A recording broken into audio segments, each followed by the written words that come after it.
So over the weekend, I tried to keep up with all the wrestling that was going on, as well as watch some smaller promotions and shorter shows, um, just to widen my interest.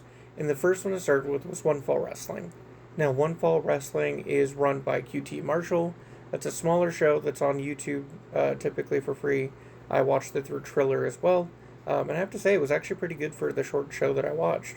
Now, we started out with Jay Lethal cutting, a classic heel promo about turning his back on the fans, how he's such a veteran and he doesn't need their support anymore.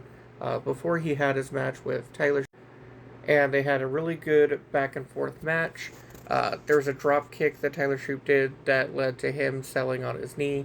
Lethal targeted that for a while before coming in with a lethal injection and getting the win. And then you had a guy named Drago who came out to attack Lethal after the match. So Elijah Drago here is the guy who attacked Jay Lethal. He comes out, attacks him. Jay Lethal runs away, and this leads into the next match, which is Drago versus a guy named Adrian. Super cool match, big beefy mother.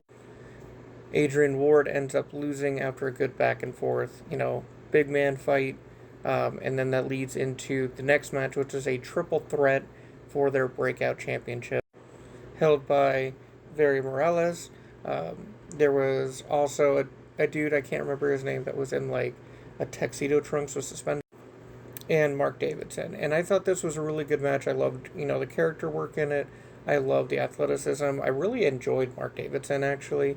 But the champion ends up retaining by the end of the match. Then we get a backstage MJF promo putting out an open challenge for anybody to face him. If they beat him, then they'll get a championship opportunity on Dynamite. I think that's really cool, mentioning people like Nick Bockwinkel and Harley Race and all the classic champions and them touring the NWA defending. Before we get to our main event, which is a steel cage with Brady Pierce defending his championship against Brady Booker. Now this was another, manager betrayal, good guy. I really enjoyed Brady Booker. I love the bucket hat he came out with and how he interacted with the fans. Really big, athletic dude. And I thought it was a really good classic match setup. Back and forth, heel taking, shortcuts. Eventually, a tag team of the Superstars comes out, the Rock Stars. They look like a knockoff 3MB to me. They come out, attack him. He fires up, hits some big power moves, big spear, goes to leave the cage, gets his head smashed in by the manager at the door, and the heel retains. So I thought it was a good, nothing super complex. I thought it was a good classic storytelling throughout the show, solid matches, and I'm gonna watch again. I'm very much interested.